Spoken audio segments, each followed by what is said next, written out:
Good afternoon, everybody. Phil Simons with Columbia Grain here, and your Friday afternoon weekly grain market recap.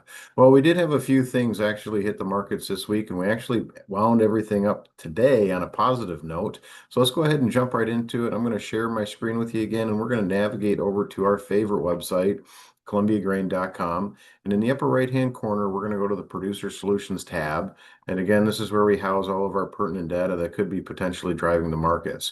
But this week, actually, we did have some fresh fundamental data, although it was really unchanged month over month.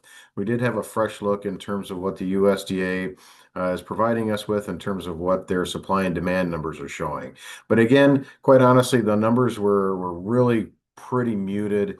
As there was really no change, literally no change across the board, with the exception of a slight reduction in potential ending stocks for corn as we actually increased our potential exports, offsetting it with a decrease of ending stocks in corn by about 4%, quite honestly, month over month, when you really look at the numbers. And that, quite honestly, wraps it up. That was the only change that we saw for all intents and purposes on the monthly S&Ds from the USDA that we saw there yesterday. So that really does wrap everything up. And if you just kind of go through the list, and the change from last month, it was really, from a percentage standpoint, it was a bunch of goose eggs across the board in terms of U.S. wheat production. Really no changes seen there as of yet. And again, the only change was the corn ending stocks from last year. The 24-25 crop, which did have a ripple effect, and it will, alter slightly the ending stocks for next year as well for corn. But other than that, that was pretty much it. So really not much to decipher from the report that was released yesterday. But we did have the export sales again that was released yesterday morning as well. We continue to see, I mean, corn coming in at 31.2 million bushels last week sales. That was a good number. It was at the lower end of the estimates from what people were really anticipating to see, but definitely nice to see corn business continuing, just starting to come in at the lower end of the ranges now.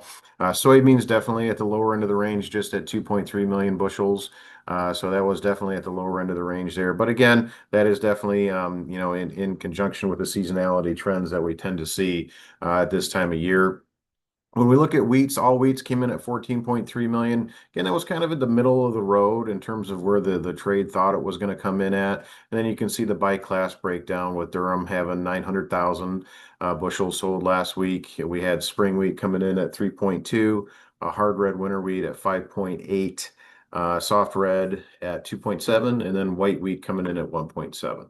So again, nice to see continued business getting done there in terms of the wheat complex as well.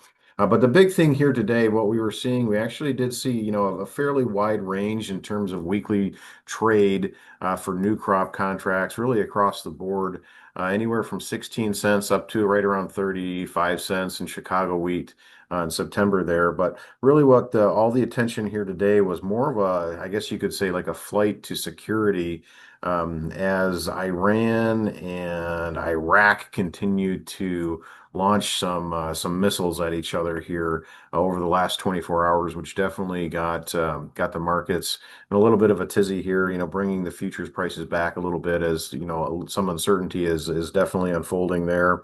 The other thing that was really helping to boost up soybeans in particular here on the day was the EPA did release their RVOs, their renewable volume obligation, and it was definitely viewed as a positive number for the soybean complex and the ethanol complex as well, as they are looking at what the volume obligation could potentially be for the next few years going forward. So definitely was a good sign to see in terms of what we could see from a supply and a demand side there domestically. But when you look at the overall futures prices and ranges on the week here, we did see that D's 25 corn had an overall weekly range of 16 cents.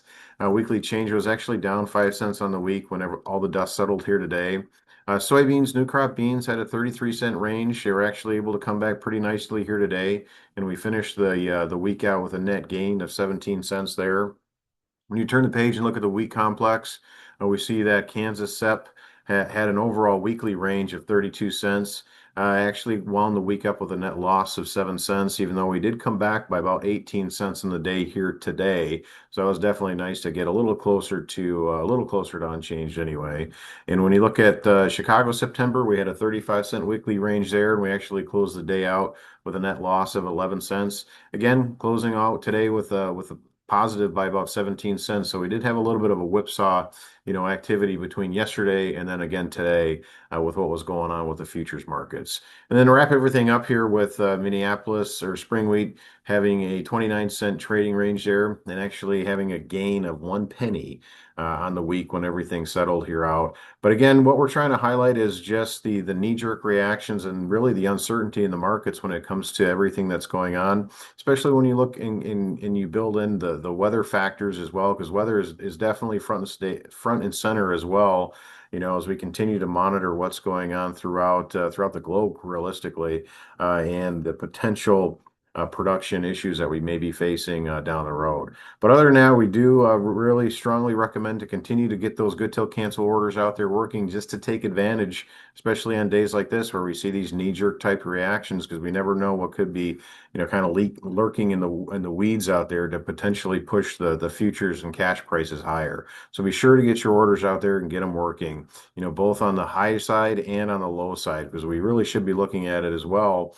as how do we protect the floor. So be sure to get a hold of your local managers, your buyers, and look at all the different types of programs that we have in our Columbia Producers Solutions platform to see how we can help you maximize your potential rate of return on your farming operation. Other than that, we're going to go ahead and wrap everything up for the week here. The other report that we will have at the end of June is going to be the quarterly stocks numbers. So that'll definitely be something to continue to monitor as we get closer to that. But other than that, I hope everybody has a great weekend. And remember, if you can drink it, don't trade it.